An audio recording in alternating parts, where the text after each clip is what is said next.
ঈদের আগে নানা পদক্ষেপ নিয়েও থামানো যাচ্ছে না সড়ক দুর্ঘটনা। বাড়তি ট্রিপে অধিক আয়ের প্রতিযোগিতা, যানবাহনে ফিটনেস না থাকা সহ বিভিন্ন কারণে বাড়ছে দুর্ঘটনা। তাই বিকল্প হিসেবে গণপরিবহনের পাশাপাশি সরকারি দপ্তরের গাড়িগুলোকে ঈদের যাত্রী পরিবহনে যুক্ত করার দাবি জানিয়েছেন বিশেষজ্ঞরা। 1, 2, 3 ঢাকায় জমি জিতে নিন 100% ক্যাশব্যাক সহ 20 কোটি টাকার পুরস্কার। ঈদের আনন্দ প্রতি বছরই ম্লান হয়ে যায় সড়কে বহু মানুষের মৃত্যুতে।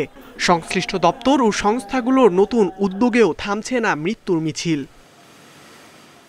যাত্রী কল্যাণ সমিতির হিসেবে ঈদ উল ফিতরের যাত্রায় গত ৮ বছরে ১,৯৭৮টি দুর্ঘটনায় প্রাণ হারিয়েছেন ২,৩০৭ জন।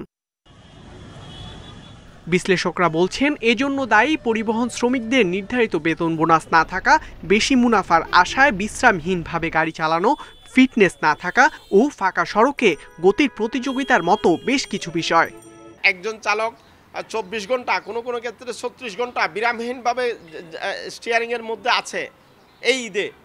এটাও কিন্তু এই যে এখানে বেতন কাঠামো, বোনাস কাঠামো না থাকবার কারণে কিন্তু এমনটি হচ্ছে।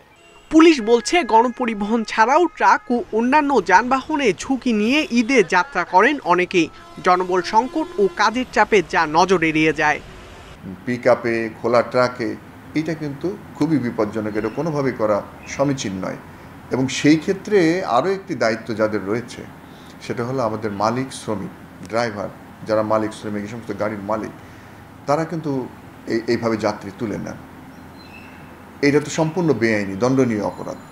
ঈদে যানবাহন সংকট নিরসন ও যাত্রা নিরাপদ করতে সরকারি বিভিন্ন সংস্থার গাড়ি গণপরিবহনে যুক্ত করার পরামর্শ যোগাযোগ বিশেষজ্ঞদের।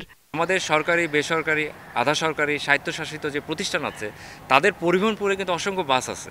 এই বাসগুলো কিন্তু নিয়মিত মেনটেন্যান্স করা হয়। এই বাসের যারা চালক আছে তারাও কিন্তু দক্ষ, অভিজ্ঞ। এই বাসগুলি এবং চালকগুলি যদি আমরা মহাসড়কে, বিশেষ করে ঈদের সময় এই যে স্বল্পকালীন একটা সংকট তৈরি হয়, তখন যদি ব্যবহার করতে পারি, তাহলে কিন্তু চাহিদার বিপরীতে একটা ব্যাপক যোগান দেওয়া যাবে। বিকল্প পরিবহন ব্যবস্থা তৈরি করা গেলে মহাসড়কে ঈদের সময় মোটরসাইকেল বন্ধ করা সম্ভব হবে বলে মনে করেন বিশেষজ্ঞরা। ইকরামুল কবির, ইন্ডিপেন্ডেন্ট নিউজ, ঢাকা।